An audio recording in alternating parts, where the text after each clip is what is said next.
Hey there guys, what's up here? This is Jennings. I'm going to bring to you another replay here. There's been a lot of questions about top laners that are still OP, and I think it just comes down to maybe certain matchups there. But one particular top lane champion that's always been near and dear to my heart outside of Akarli is Never retreat. Darius. Darius has been one of the mainstay champions of League of Legends there for some time there, and it's pretty much not that different in Wild Rift there as well there too.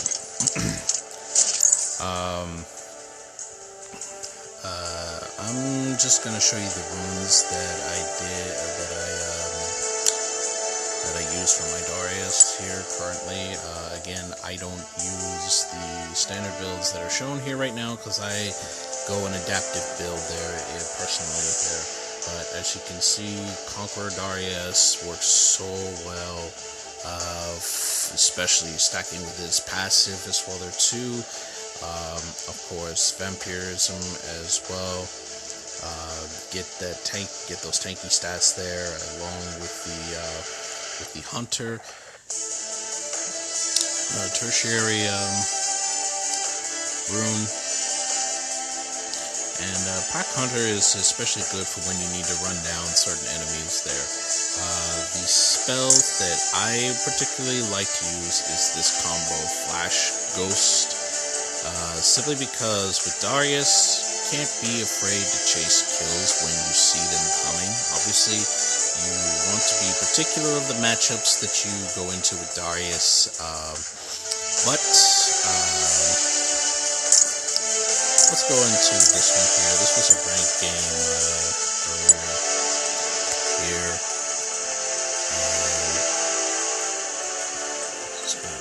Hold on a second, excuse me. Alright, there we go. My bad. The icon was a little bit in the way, producing the the replay. So the draft. This is a ranked game where the draft was kind of wild. There, the Ashe players showed the Ashe relatively early, and I had to swap positions. Originally, I was slated to be bot lane, but I had to go to the top lane instead after the Ashe showed her pick. Welcome to Wild Rift. As you can see there, I get a little bit confused. When you're on red side, folks, the map gets flipped. So you always want to be mindful there that when you're on red side, top lane is from the bottom perspective as opposed to the bot lane being from the top perspective when you're on red side there. So a small bit of confusion, but none worse for the wear there, as you can see. Scurry weakling. Alright, so Nasus, particularly interesting champion. He has moments to where he can shine, but I feel like where Nasus tends to struggle is against champions that could basically run him down there. So as you can see right here, he gets kind of hit on me in lane there, but he doesn't respect the passive there, so I'm going to flash back there, just get the honey fruit, get the level 2, apprehend, boom. Enemy slain. Obviously the Ruts beat me to the punch there, some first blood, but it's fine. We get 2 kills, and they get none. Alright, so what you're going to see here is some interesting tactics that I do there that I don't think a lot of people appreciate there, and that's to steal the honey fruit early. Because when you pop the honey fruit of your opponent's turret side, that honey fruit gets expended, and I believe it's on I want to say a 3 to 5 minute cooldown, but if somebody wants to correct me, then feel free to do it in the comments below there.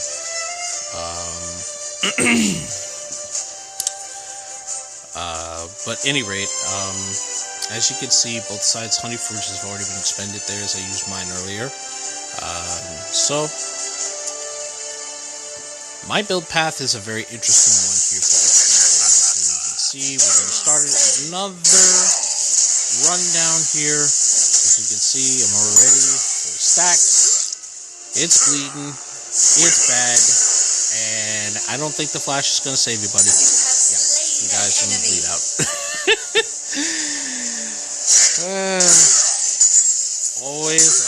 Always, guys, you have to respect that Darius passive. He runs you down and gets the full 5 stacks of the bleed on you there.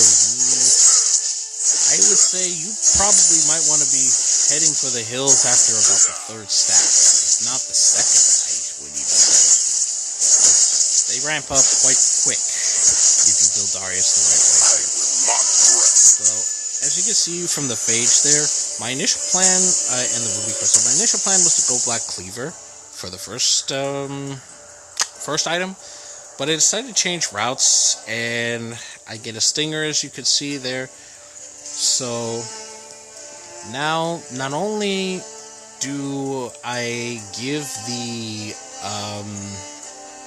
look if my opponents are checking the overall scoreboard, that I may possibly be considering black cleaver, but I also give them the false impression there as well too, that I gotta be, that they might be worried about the force there, so I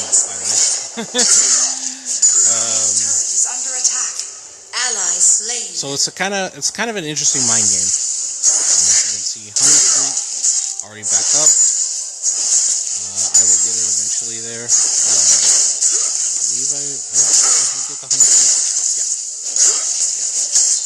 It's gonna come in just a little bit. A bit of a spoiler alert as well. So I want to make sure. Take that Honey Fruit. Don't let him have any. And as you can see here, this is where I just give a little bit troll. He almost walked into that upper hand. For anyone who isn't aware, I always had a high appreciation of Darius when I was watching Pro League of Legends prior to playing my first MOBA, which was Arena of Valor by Tencent Games, who ironically is the company that majority of Riot Games. So this is not my first rodeo with a mobile in general.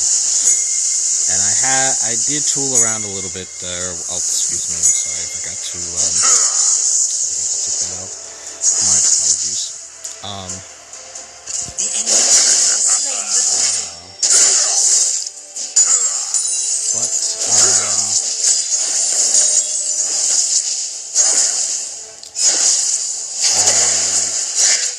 I pulled around a little bit with some PC League there. My PC, unfortunately, though, is not consistent in on PC League. So I haven't been on it in so long there, but I do keep track of the pro scenes quite a bit, and watch. Top turret is under attack. There. All right, so as you can see, my first item here is the Triforce. Now, Triforce had somewhat of a little bit of a nerf, but Triforce is still very, very good. As you can see from the stats of it, you get 200 max health, you get 20 attack damage, 30% attack speed, and 25 ability haste there. The attack speed is especially good for Darius because you're proc, the passive is quick as possible. As you can see there for me, once again, cleaving this knockoff.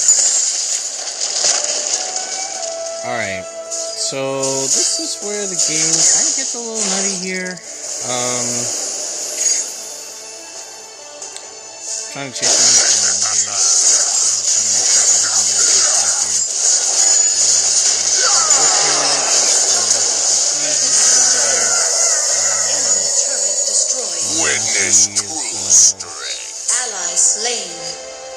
Did work on the Amulu. I'm kind of considering Rift Herald, but I see Gnosis is back in lane here. I'm just going to do a blue side ward just in case somebody happens to come up. As you can see there, I'm just kind of fooling around there. I missed a few abilities there, but really I was like kind of not sure about this here. This is where it gets me. Watch this. Oh my goodness, there. That's such a rip. This is kind of a rip as well too, because as you can see here, the Romans back in the mid lane. So Rocky kind of has to get back there to manage his wave. So I tried to make the most of it there to try to kill this Rift Herald, but unfortunately, it's a little bit slower than I initially thought there. So I didn't think a Mumu would be back in for this here right now. He's using flash fights. So, kind of caught me off guard with this here, but he's going to pay the price for it. I will not rest. I was out of mana by the way there too, that's why I didn't have, that's why I couldn't ult him. So yeah, as you can see, Black Cleaver also done as well there too. I personally think the Black Cleaver is Darius' signature weapon here. As you can see from the stats there, Black Cleaver got a little bit of a buff as well there too. It's now 35 attack damage. I believe last patch it was 30 attack. It's 25 ability haste as well there too, as well as 350 max health. And it reduces opponent's armor to a champion by 5% for 6 seconds. Stacked up 5 times. So by 25%. And also Enemy slain.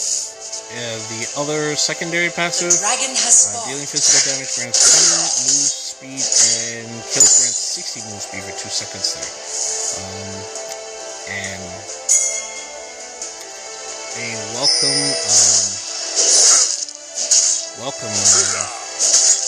addition there on top of the one that I showed you earlier there. So my Darius moves, and he moves quite a bit there when he's ready to kill.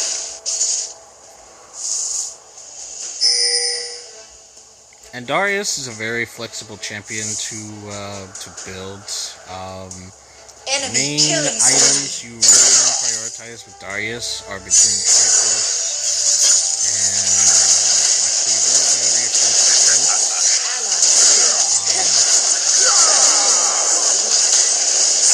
As you can see, I'm trying to get in there and try to rough him up a little bit there, but the numbers are a little bit more than what I can handle, so didn't quite work to my favor.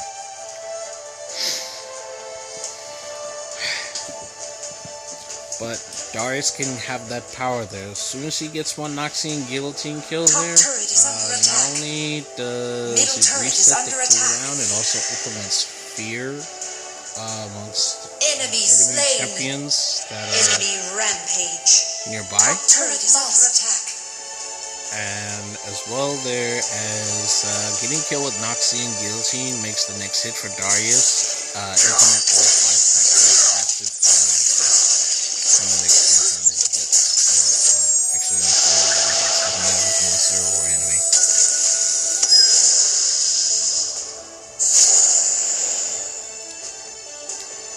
Okay, so you'll see this here. I'm going to show you the skill build right now. Yeah, hold on 1 second. Sorry about that. Okay, as you can see here, Vayne's kind of thin. She's 5 and 4, even though despite only having 2k, she's pretty much has enough gold in her pocket there to start getting her blue item here right now.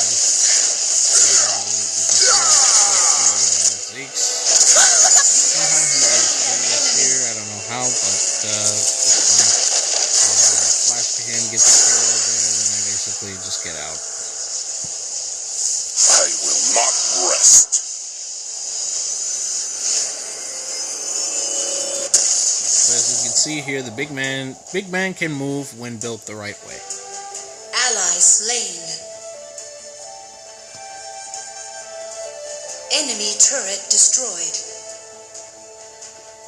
Alright, so as you can see here, I went with Thornmail there just to inflict a little bit of grievous wounds there from the fact that Enemy is dominating. builds BRK primarily Enemy there. turret destroyed. So having the grievous wounds there from taking damage from someone like any ranged champion for that matter there, and inflicting that damage there that's hit on me is quite a handy feature to have. Both for sustainability and just for added speed.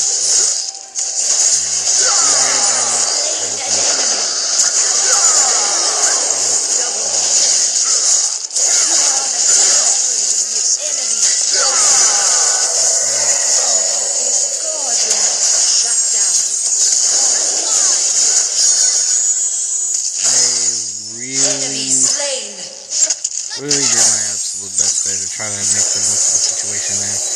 But so many things denied me of the glory of getting a possible quadra kill there in that, if not a full penta. But like I said, one Noxian guillotine there, man, and suddenly Darius just becomes a literal train.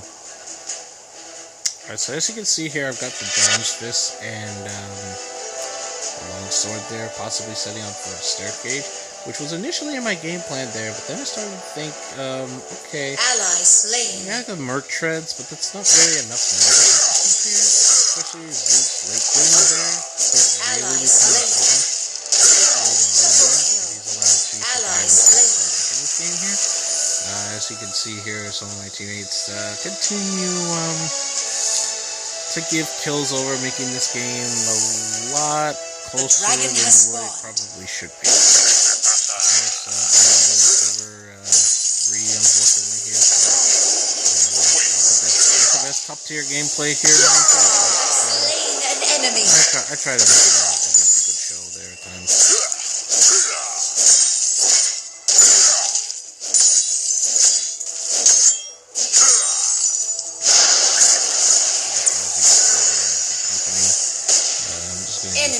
Legendary. And speed burst there just to get out. I'm not gonna bother with that because a Momo at this point there would be so tanky here as well. Scout there pushing me back.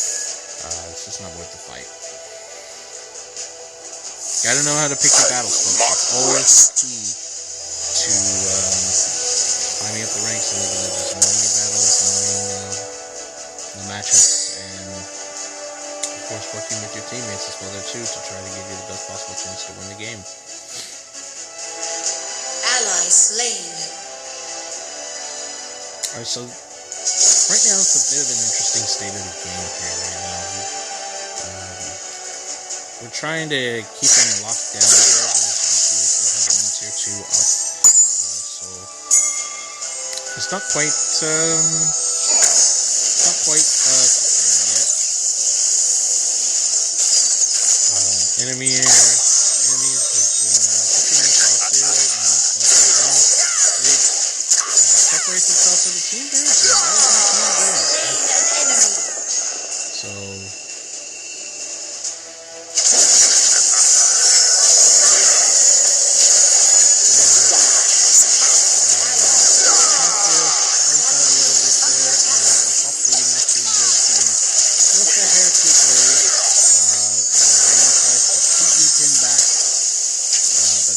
see, I'm still running them down, still gonna chase them, and we'll get the kills.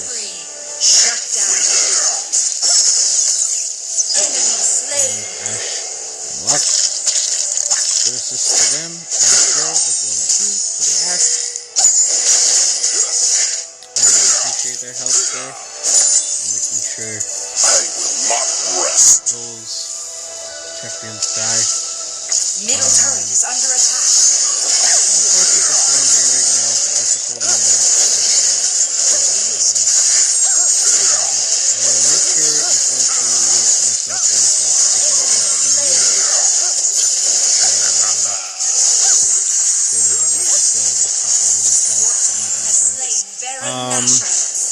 As you see there, very secured. Unmatched power.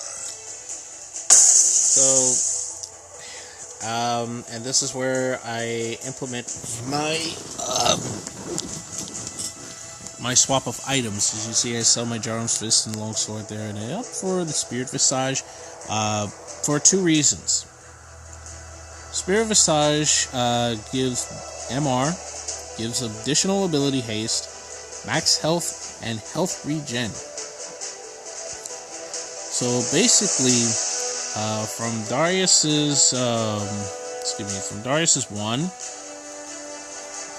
he's gonna get a lot of healing if he hits everybody within the sweet spot of that. So it's actually quite a handy item there for Darius if you need a little bit extra magic resistance on top of bonus healing. There's so many benefits. Ally slain. See, Mubu again has the idea to kind of step up to me, but as you can see, I'm fed, baby. I'm fed, and I don't care what you even have to bring to the table to me there. Enemy turret destroyed. Sad little mummy there, forced to run away. And unfortunately, this Mumu dies. Alright. And also the Triforce is great there for taking down the sword. As you can see there, the Zhonya's helping that things live out there a little bit. I kind of goofed up there, with the brush there, but of course that's why we have Apprehend.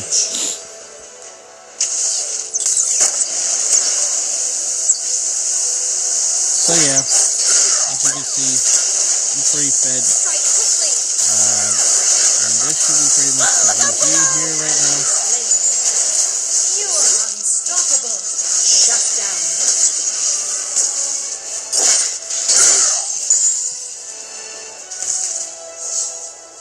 At this point, I'm just basically, I fall back as well there too because I see Vayne respawn. And he is unfortunately going to go Leroy Jenkins and die. But this game's going to have an unceremonious end here, folks, very, very shortly. Because you see how low the Nexus is?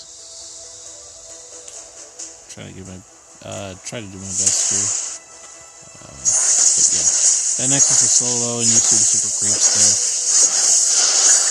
And that's literally how the game ends. The last item, by the way, there was going to be a death stance, folks. As if I needed more life stealing anyway.